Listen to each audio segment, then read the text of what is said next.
ഒരു മരുഭൂമിയുടെ ഉള്ളിലേക്ക് പോകണം. അവിടെ കൊണ്ടുപോയിട്ട് സ്പോൺസറെ കാണാണെന്ന് പറഞ്ഞിട്ട് എന്നെ കൊണ്ടുപോയി ഇവിടെ ഇരിക്കട്ടോ ഞാൻ ഇപ്പൊ വരാന്ന് പറഞ്ഞ് പോയ ആള് വന്നത് 56 ദിവസം കഴിഞ്ഞിട്ടാണ്. ഞാൻ ഒറ്റ ഡ്രസ്സ്, ഒരു ബംഗാളി അവിടെ ഉണ്ട്, വേറൊരു മനുഷ്യനില്ല. മരുഭൂമിനകത്ത് 56 ദിവസം. അപ്പൊ ഞാൻ പറഞ്ഞു നിങ്ങൾ 2 വർഷം എനിക്ക് വേണ്ടിയിട്ടൊന്ന് വെയിറ്റ് ചെയ്യും, വേണമെങ്കിൽ നിങ്ങളെ വീട്ടിൽ പോയി നിന്നോ.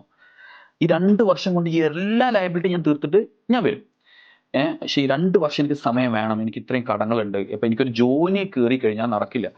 അപ്പോൾ ഈ പറയുന്ന ഷോപ്പ് ഓണർ, അയാളുടെ അറബിന്റെ മസ്ര എന്ന് പറഞ്ഞ സ്ഥലമുണ്ട് അവിടെ. മസ്ര എന്ന് പറഞ്ഞാൽ ഇവരെ ഒരുമിച്ചിട്ട് ഇരിക്കുന്ന അതൊരു ഉള്ള ഏരിയയിലാണ്.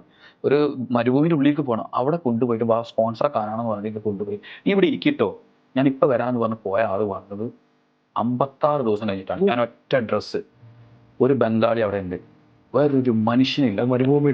മരുഭൂമിനകത്ത് 56 ദിവസം ആട് ജീവിതം. ഞാൻ അതൊക്കെ കാണുമ്പോൾ നമ്മൾ ശരിക്കും റിലേറ്റബിൾ ആവാറുണ്ട് നമ്മളൊരവസ്ഥ. എന്നിട്ട് ഈ മജ്ലിസിൽ ഇരിക്കുന്ന കുഷ്യൻ ഉണ്ടല്ലോ, അത് കൂട് പോലെ കെട്ടിയിട്ട് അതിൻ്റെ അകത്താണ് കിടന്നുറങ്ങാൻ പറ്റുക.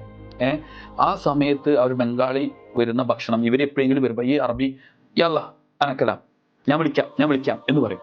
ഞാൻ അവരോട് ചോദിക്കും അർബാബ് ഞാൻ വിളിക്കാം എന്ന് പറഞ്ഞിട്ട് നിർത്തും. ലാസ്റ്റ് എനിക്ക് ഒരു നിവൃത്തിയില്ല, ഞാൻ ആരെ വിളിക്കാം, എൻ്റെ ഫോണിൽ ബാലൻസ് ഇല്ല, ഒരു രക്ഷയില്ലെങ്കിൽ യാദർശികമായിട്ട് ഇന്നാലില്ല അത് മരണപ്പെട്ടു. ഗൾഫ് ഗേറ്റിന്റെ സക്കീർ ഹുസൈൻ്റെ ജ്യേഷ്ഠൻ സലീം ഖാൻ എന്ന് പറയും, അദ്ദേഹം എന്നെ യാദർശികമായിട്ട് വിളിച്ചു.